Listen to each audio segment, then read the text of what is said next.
Good morning बच्चों आप मेरा वीडियो देखें, पसंद आए, कुछ ज्ञान प्राप्त होता हो तो आप इसे लाइक कीजिए, सब्सक्राइब कीजिए एंड बेल आइकन को प्रेस कीजिए। बच्चों, आज हम पढ़ेंगे class 10 NCERT math chapter 3 exercise 3.1 pair of linear equations in two variables. पिछले वीडियोज़ में मैंने क्वेश्चन नंबर 3 तक इसका बता दिया था, एक्सरसाइज 3.1 का।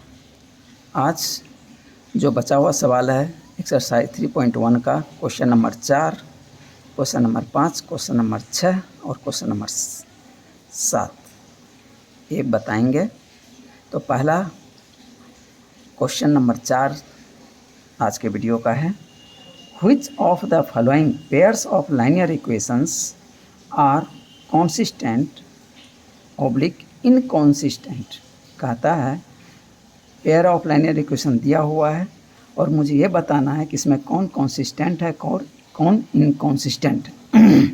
फिर आगे लिखता है इफ कॉन्सिस्टेंट, कहता है कि यदि कॉन्सिस्टेंट है तो ऑब्टेन द सॉल्यूशन ग्राफिकली। तो उसका जो सॉल्यूशन है आप ग्राफिकली बताइए, न कि अलजेब्रिकली बताइए। तो इंट्रोडक्शन में मैंने बता दिया था, कॉन्सिस्टेंट जो होते हैं यानी वो इक्वेशन पेयर होते हैं जिसका कि सॉल्यूशन निकलता है, चाहे यूनिक हो चाहे मैनी सॉल्यूशन हो, और जिसका सॉल्यूशन नहीं निकलता है वो इनकॉन्सिस्टेंट है। तो अब देखते हैं क्या दिया हुआ है। 4 का 1, x + y = 5 पहला इक्वेशन, दूसरा 2x + 2y = 10। अब इसको रीअरेंज कर लेते हैं। तो 5 को इधर ट्रांसफ़र कर देंगे और इसमें 10 को इधर ट्रांसफ़र कर देंगे। तो देखिए क्या हो जाएगा, x + y - 5 = 0, 2x + 2y - 10 = 0। Let the above pair of equations can be written as, हम इसको ऐसे भी लिख सकते हैं, a1x + b1y + c1 = 0, a2x + b2y + c2 = 0। So we have, अब इसके कोफिशिएंट का रेशियो निकालते हैं। a1/a2 तो कितना हो जाएगा 1/2, b1/b2 यानी y का कोफिशिएंट 1/2 एंड c1/c2 -5/-10 यानी 1/2। देखिए a1/a2 = b1/b2 = c1/c2, सब में 1/2 ही आ गया। इसका मतलब है इसका सॉल्यूशन कितने होंगे, इन्फिनाइटली होंगे, यानी बहुत सारे सॉल्यूशन होंगे। ठीक है, तो अब दोनों ही इक्वेशन से x और y का वैल्यू कम से कम 3 वैल्यू निकालेंगे। तो x + y = 5, तो x बराबर कितना हो जाएगा 5 - y। तो x बराबर 0 रखिए तो y बराबर क्या हो जाएगा 5, x बराबर 5 रखिए तो y बराबर 0, x बराबर -2 तो -2 इधर है तो इधर आके प्लस हो जाएगा तो 7, और y का वैल्यू -2 रख दीजिए तो x बराबर 7 हो जाएगा। अब दूसरा इक्वेशन है और 2x + 2y = 10, तो x बराबर क्या हो जाएगा 10 - 2y/2। तो x पहले x बराबर 0 यदि करते हैं तो ये पार्ट 0 हो जाएगा, तो y बराबर 5 हो जाएगा।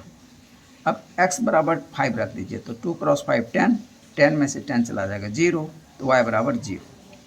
तो अब x बराबर -1 कर दीजिए तो ये -2 हो गया, तो इधर आके प्लस हो जाएगा 12/2 यानी 6। अब x का वैल्यू 6 रख दीजिए, 12 हो गया, तो इधर आके माइनस हो जाएगा, तो 10 - 12 तो -2, -2/2 तो -1। तो अब इसे हम ग्राफ प्लॉट कर लेते हैं। पहला है 0 5 5 0 -2 7 7 -2। तो पहला है 5 0 5, तो x एक्सिस पे 0 और y एक्सिस पे 5 यानी 0 5 ये हो गया। दूसरा 5 0 तो x पे 5, y पे 0, तो ये पॉइंट हो गया। उसका तीसरा -2 7, x पे -2, तो x पे -2, y पे 7, तो आ जाएगा यहाँ पे -2 और 7। तो इस तरह से मेरा पहला का ग्राफ हो गया। अब इसको स्केल से ड्रॉ खींच देंगे लाइन, तो मेरा ये ग्राफ मिल जाएगा। ओके, अब दूसरे इक्वेशन के लिए पहला है x का 5, y का 0, x पे 5, y का 0, यानी यही पॉइंट आ गया, C पॉइंट ही आ गया। फिर x का 0, y का 5, x का 0 और y का 5, तो यही पॉइंट आ गया। यानी हम तो पहले ही जान चुके हैं ये क्या है, a1/a2 equal to b1/b2 equal to c1/c2, यानी कौन साइड करेगा एक इक्वेशन दूसरे के साथ, यानी दूसरे का भी सेम वैल्यू आएगा, यानी इसी लाइन पे आएगा। इसीलिए एक ग्राफ में एक ही लाइन हम शो करेंगे, और इसमें जितने भी पॉइंट्स हैं दोनों ही इक्वेशन का सॉल्यूशन है, यानी इन्फिनाइटली मैनी सॉल्यूशन। इसलिए मैंने यहाँ पे लिख दिया इन्फिनाइटली मैनी सॉल्यूशन। स्केल कितना लेंगे, 1 cm बराबर 1 unit, scale 1 cm equal to 1 unit. तो ये ग्राफ हो गया और आंसर मेरा तैयार हो गया। अब क्वेश्चन नंबर 2,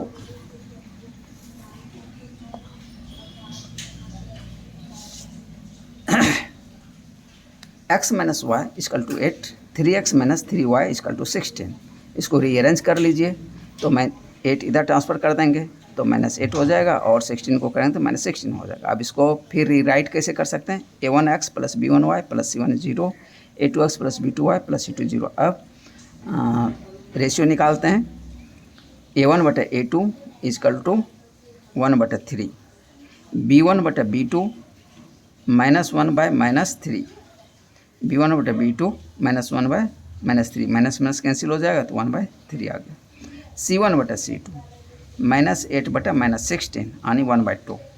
अब आप देख सकते हैं a1/a2 equal to b1/b2 not equal to c1/c2, that is parallel lines, यानी ये जो है तीसरे कंडीशन का है, यानी पैरेलल लाइंस। पैरेलल लाइन होगा तो कोई भी सोल्यूशन नहीं निकलेगा, तो no solution. Hence given equations क्या होगा, कॉन्सिस्टेंट होगा कि इनकॉन्सिस्टेंट।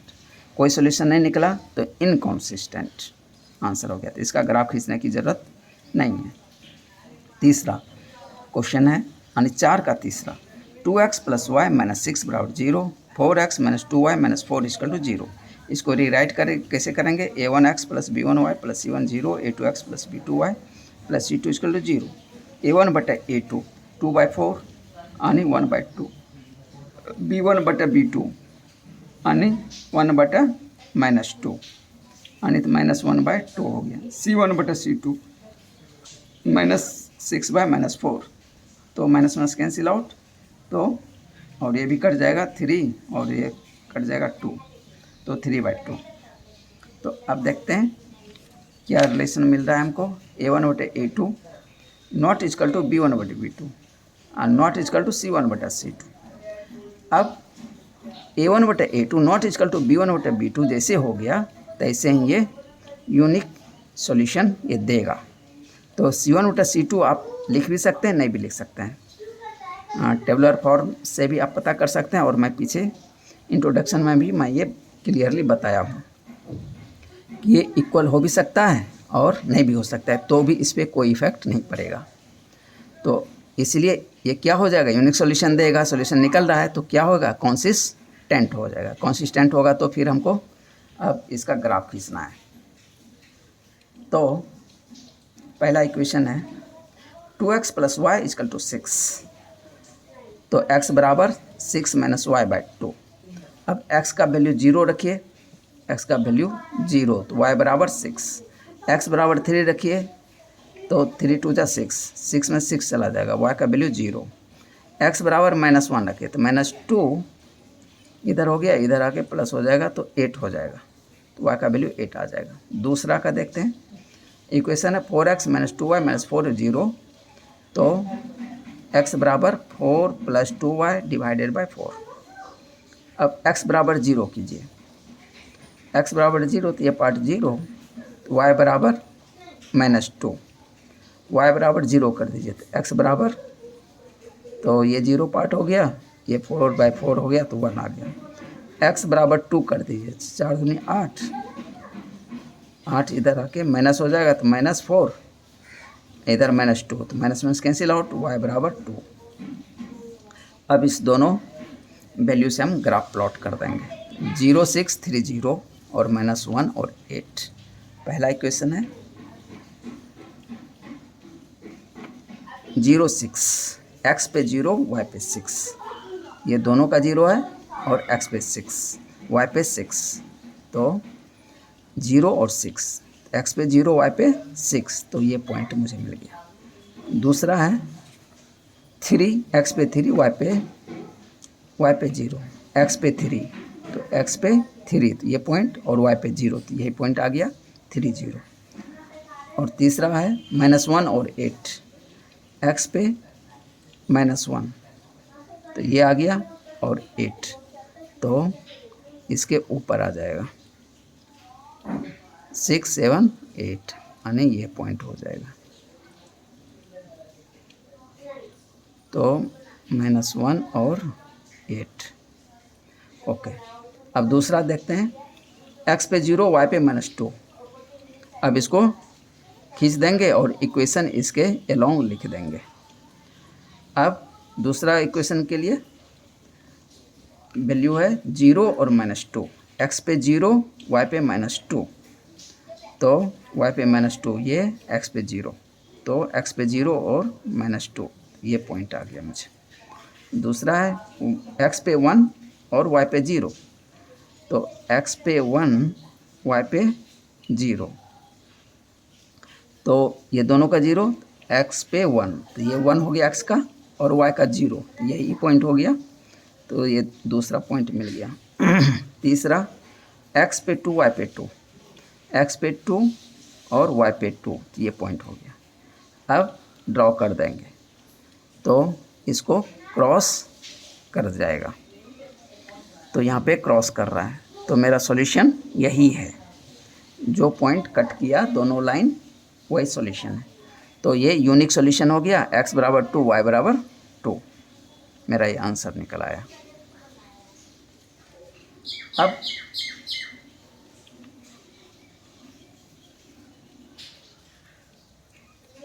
इसका वैल्यू मैंने निकाला था, a1/a2 not equal to b1/b2 is not equal to c1/c2, तो ये इक्वेशन क्या हो गया, यूनिक सॉल्यूशन देगा, इसलिए कि a1/a2 not equal to b1/b2। जैसे पहला ही पार्ट हो गया तो थर्ड पार्ट लिखने की ज़रूरत नहीं है, पहला दूसरा बड़ा अनइक्वल हो गया तो ये यूनिक सॉल्यूशन दे देगा, चाहे ये अनइक्वल हो चाहे इक्वल, उससे कोई इफेक्ट नहीं पड़ेगा, ये पहले भी बता चुका हूँ। तो उसी से वैल्यू मैंने ये निकाला था और ये ग्राफ मैंने प्लॉट कर दिया। क्वेश्चन नंबर 4 का 4, 2x - 2y - 2 बराबर 0, 4x - 4y - 5 बराबर 0। अब इसको हम रीराइट कैसे कर सकते हैं, a1x plus b1y plus c1 equal to 0, a2x plus b2y plus c2 0। अब कोफिशिएंट को हम लेते हैं रेशियो में, a1/a2 इक्वल टू 2/4 तो 1/2 हो गया, b1/b2 माइनस 2y माइनस 4 तो माइनस माइनस कैंसिल आउट तो 1/2 आ गया, एंड c1/c2 -2/-5 यानी 2/5। देखिए a1/a2 बराबर b1/b2 not equal to c1/c2, इसका क्या मतलब, ये थर्ड कंडीशन का आ गया, तो ये क्या हो जाएगा, पैरेलल, यानी पैरेलल हो गया तो कंसिस्टेंट होगा कि इनकंसिस्टेंट होगा, तो कोई सॉल्यूशन नहीं निकल रहा है तो इनकंसिस्टेंट हो गया, तो इसलिए इसका ग्राफ खींचने की ज़रूरत नहीं है। Question number 5, half the perimeter of a rectangular garden, कहता है कि एक रेक्टेंगुलर गार्डन है, उसका half perimeter, whose length is 4 metre, जिसका लेंथ क्या है 4 मीटर है, मोर देन इट्स विड्थ, मान लीजिए विड्थ क्या है b है, तो इसका लेंथ कितना हो जाएगा b + 4, इज 36 मीटर आणि हाफ पेरीमीटर का वैल्यू दिया है 36 metre. Find the dimensions of the garden, तो गार्डन का डायमेंशन बताना है, यानी लेंथ कितना है, ब्रेड्थ कितना है। ABCD एक गार्डन ड्रॉ कर दीजिए। ये रेक्टेंगुलर फॉर्म में है तो रेक्टेंगल जैसा बना देंगे। मान लेंगे लेंथ L है, ब्रेड्थ B है, ठीक है। L बराबर B + 4 गिवन, इक्वेशन 1 हो गया। Perimeter of ABCD rectangular garden B, perimeter of rectangle ABCD equal to 2 × L + B। ये फार्मूला होता है कि इसका पेरीमीटर यानी चारों साइड का इसका सम कर दीजिए, तो 2 2 बराबर है और आमने सामने का, तो हो गया 2 × L + B यानी 12 + 2B। And half perimeter of ABCD, तो 2 × L + B डिवाइडेड बाय 2 कर देंगे तो हाफ पेरीमीटर हो जाएगा। अब हाफ पेरीमीटर का वैल्यू दिया हुआ है 36, तो इधर 2 2 कट गया, बराबर क्या हो गया L + B।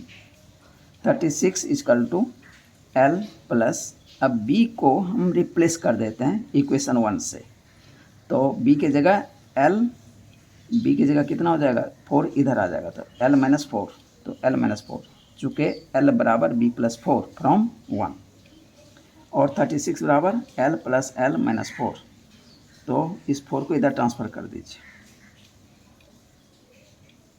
तो प्लस हो जाएगा 36 + 4 बराबर 12। L बराबर कितना आ जाएगा 20, यानी ये 40 हो गया, 12 2 40 को डिवाइड करेंगे तो 20 आ जाएगा। 20 बराबर L और 20 बराबर L मुझे मिल चुका है। फ्रॉम 1 वी हैव L बराबर B + 4, तो L 20 है, B + 4, तो 4 इधर आ जाएगा, माइनस हो जाएगा, 20 - 4 बराबर B यानी 16, यानी B बराबर 16। Hence dimensions of garden B, length = 20 metre, width = 16 metre. ये मेरा आंसर हो गया।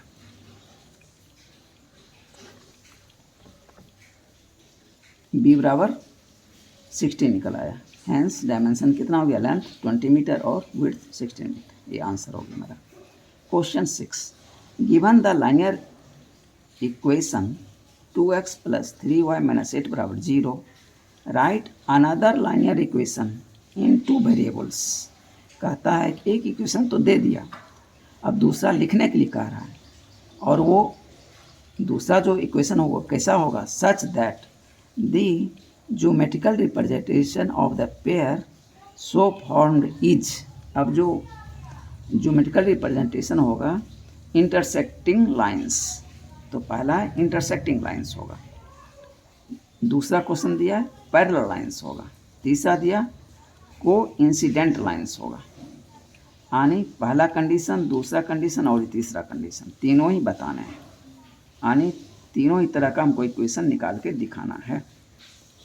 ये थोड़ा सा ट्रिकी क्वेश्चन है, थोड़ा ध्यान दे के बनाएंगे तुरंत बन जाएगा। For intersecting lines, intersecting lines के लिए क्या होगा, A1/A2 not equal to B1/B2। तो वी हैव 2x + 3y - 8 बराबर 0, ये गिवन है, given equation. Let another equation क्या है, A2x + B2y + C2 बराबर 0। तो therefore we have 2/A2 not equal to 3/B2।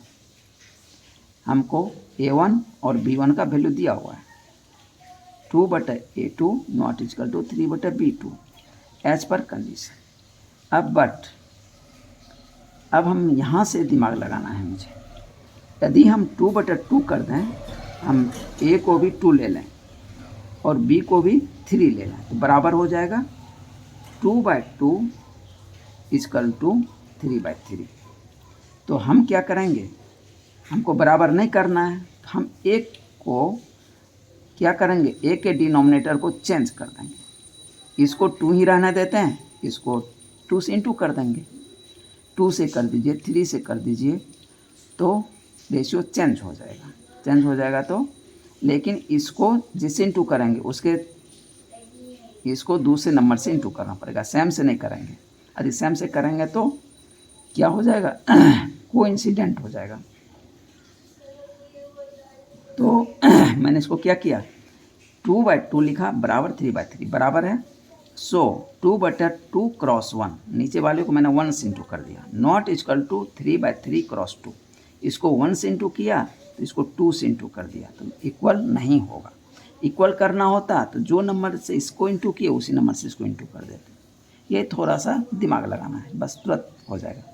To change the ratio we multiply denominator by 1 and 2 respectively. तो मैंने 1 और 2 से इंटू कर दिया, और 2/2 नॉट इक्वल टू 3/3, 3/6। ठीक है, ये 1/1 हो गया, ये कितना हो गया 1/2 हो गया।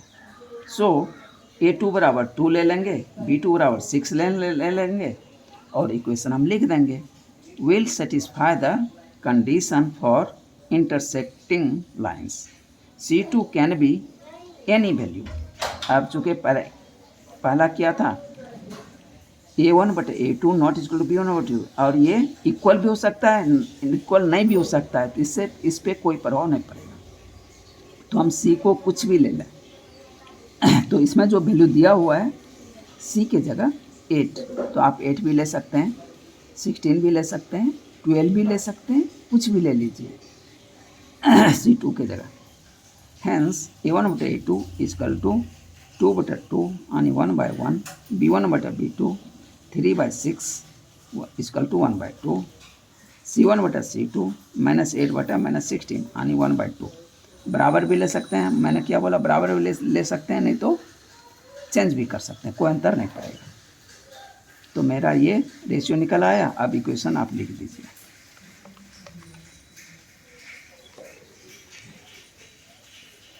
Hence A1/A2 not equal to B1/B2, so required equation B।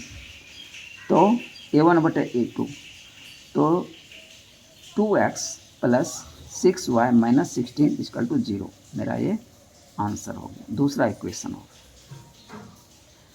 अब दूसरा condition, parallel lines. Parallel lines में क्या होगा,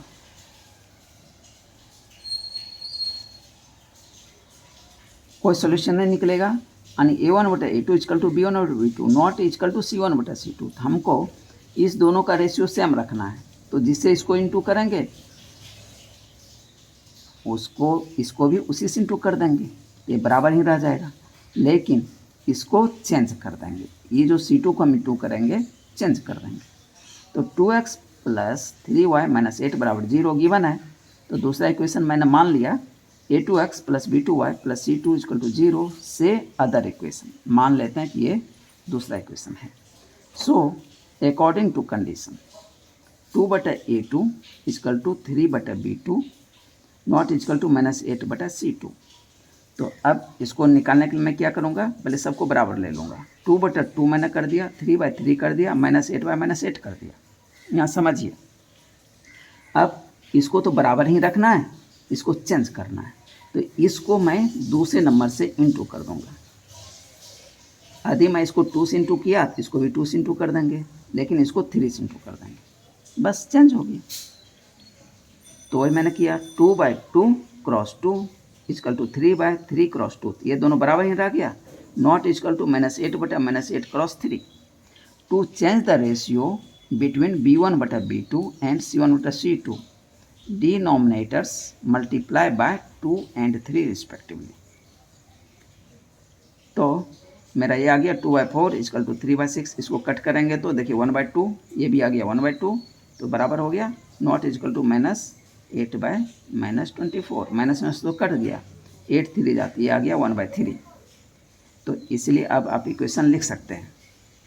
तो ये नीचे वाला जो है x का कोफिशिएंट, y का, और ये कांस्टेंट टर्म का, तो हम ये वाला नहीं लिखेंगे बल्कि ये वाला लिखेंगे।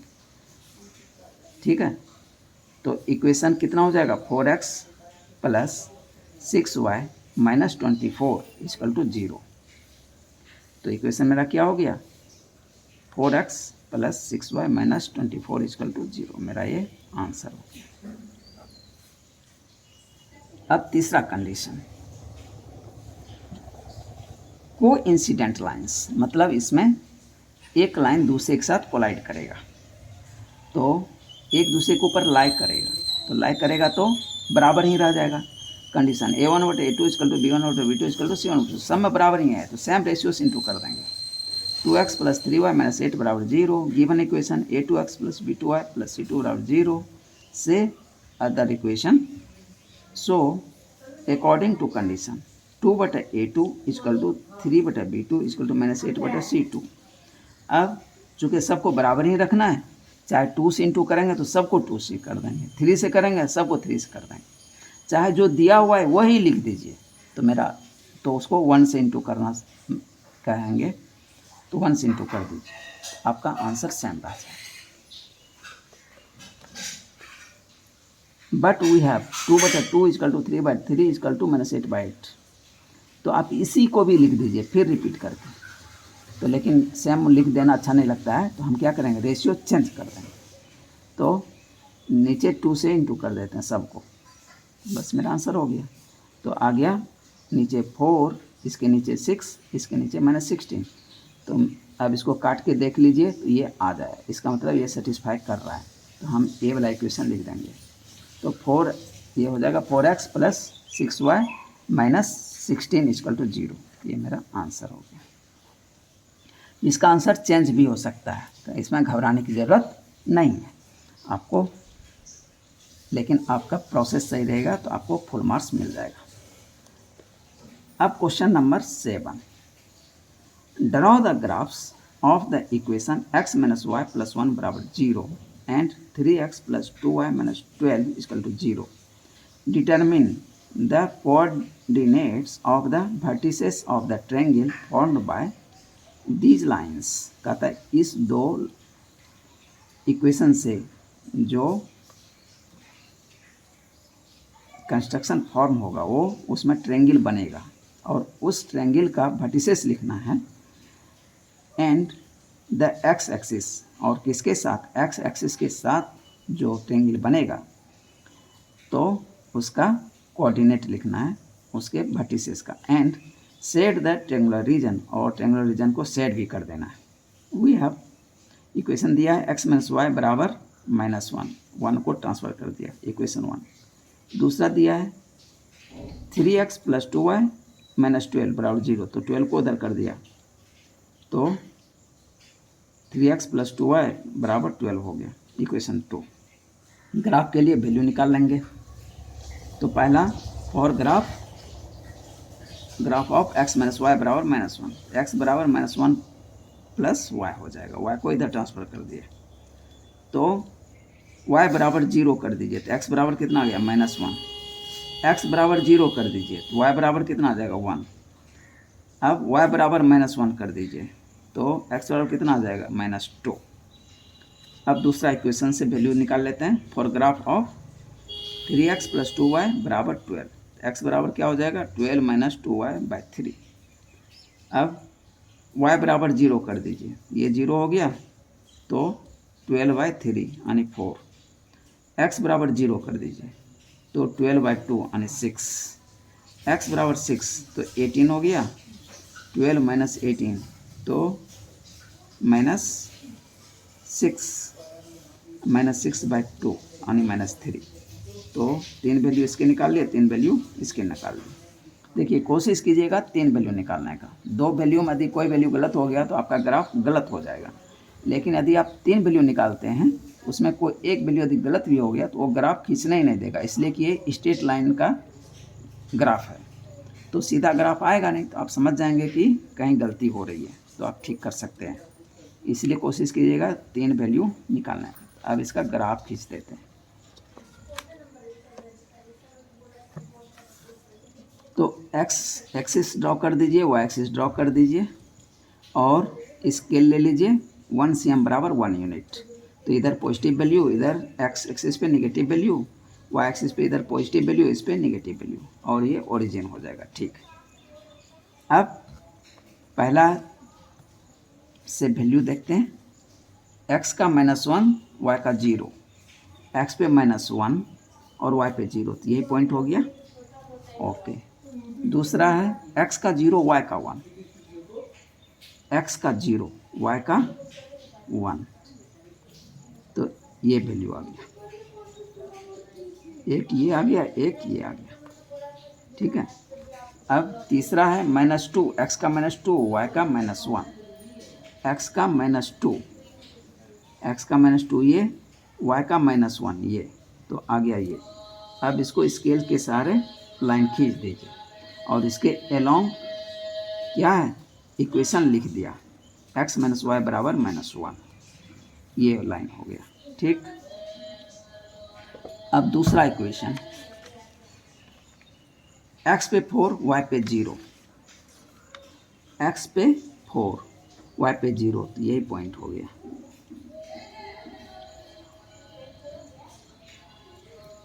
दूसरा, x पे 0, y पे 6, x पे 0, y पे 6, तो ये पॉइंट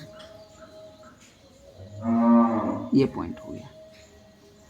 ऐसे 2 पॉइंट मिल गया, हम ग्राफ खींच सकते हैं, लेकिन एक पॉइंट और मैंने डाला है, वो भी कर लेते हैं। x पे 6, y पे -3, x पे 6, y पे -3, यानी ये अब आ गया यहाँ पे, ये पॉइंट हो गया। अब इस तीनों बिंदु को मिलाते हुए स्केल के सहारे लाइन खींच दिया। अब देखिए, इस तरह से x एक्सिस के साथ एक ट्रायंगल बन रहा है। क्या बन रहा है? ट्रायंगल बन रहा है। तो एक वर्टिसिस इसका ये हो गया, दूसरा ये हो गया, तीसरा ये हो गया, ठीक। तो स्केल ले लिया, 1 cm = 1 unit. Vertices of triangle are, ये हो गया -1 और 0, दूसरा 4 और 0, तीसरा 2 और 3, तीसरा हो गया 2 और 3, तो ये मेरा आंसर हो गया। बच्चों, ये एक्सरसाइज यहाँ पूरा हो गया। अब मिलते हैं अगले एक्सरसाइज में, अगले वीडियो में। Thank you.